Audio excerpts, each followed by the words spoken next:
Assalamu alaikum everyone. This is Anil Khwaja. I'm a registered migration agent and co-founder ThinkHack Consultants and pdclasses.com. Very interesting topic के साथ आज हाजिर हुए हैं. Lots of people ask me if I'm on a student visa and if I'm onshore, how I can apply for Australian PR, or what would be the goal or what would be the pathway where I can get the maximum points in order to apply for the permanent residency. Now, onshore applicants have two ways to go with the general skill migration. Either they can go with the 189 or they can go with 491 190. Now, unfortunately, onshore students, they need to be confined with the specific state where they are staying. So 189 can be a good option, but as you know, Department of Home Affairs are not inviting many 189 invitations. The last invitation round happened 18 December 2023. Prior to this invitation round, it was in October 2022. So you can see there was an 11th or 12 months or 13 months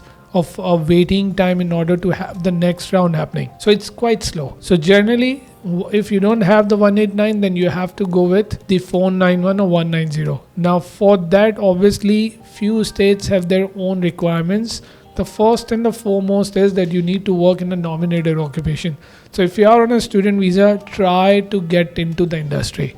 If you're a chef, start working in a restaurant. If you're studying marketing, start looking for a marketing job. If you're a digital marketer, go with a DM. Then similarly, if you're an engineer, try to find a technician job at least. I know it's really hard to get an engineering job while you're on a student visa, but at least a technician job can help you out building up your profile towards a state sponsorship. Now, second thing what you need to do is to improve your IELTS or PT.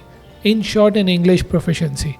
So if you have a good score, then lots of states might take you earlier comparatively those who have lesser scores. For instance, Victoria, they're asking for a superior English. So if you have a superior English and you've recently graduated with Victoria, more likely chance that they may invite you. And along with if you have worked in a nominated occupation, then it's going to be a double feast. So these two things are really important. As we said earlier, work experience in the nominated occupation or closely relevant occupation. And the second one is the English. These two are the important factors in order to get the PR quicker. Apart from that, there are a few other stuffs you can do it. For instance, if you're good with your mother tongue and you have got good scores in your English proficiency test as well, then try for a NATI. NATI gives you additional 5 points. If you go with a NATI and you pass NATI, then it's a game breaker. These 5 points are really important towards your PR process. Last but not the least, if you are from an engineering background or IT background or from an accounting background, I would personally suggest you to do a professional year program as well. Now, professional year program can help you out getting additional 5 points. Plus, it also helps you out getting the skill assessment,